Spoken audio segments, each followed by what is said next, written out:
երբ որ իրենք նշեցին սոցիալական ցանցերով, որ այցելել են Ծիծեռնակաբերդը, մեծ ցեղասպանությունը այստեղ նշել են այդ բառը եւ հետո փոխեցին։ Նայեք, Վենցի վարչակազմը եւ State Department-ը իրար հետ առողջ կապ չէին հաստատել այս հարցի շուրջ։ Դրա համար Վենցի սոցիալական ցանցի թիմը,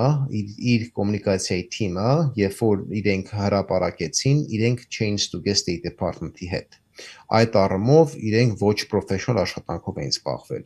Երբ որ իրանք գիտակցեցին, որ իրանք ծառացը սխալ է, եւ State Department-ը իրենց տեղեկացրեց, որ դուք իրավունք չունեք այդ բառը օգտագործեք, որովհետեւ նախագահ Թրամփը այդ բառը չի օգտագործում եւ ներկայիս Միացյալ Նահանգների դիրքորոշումը սա է, փոխնախագահան իրավունք չունի հակասի նախագահի դիրքորոշումը։ Սա էր այդ պարակտությունը, այդ խնդիրը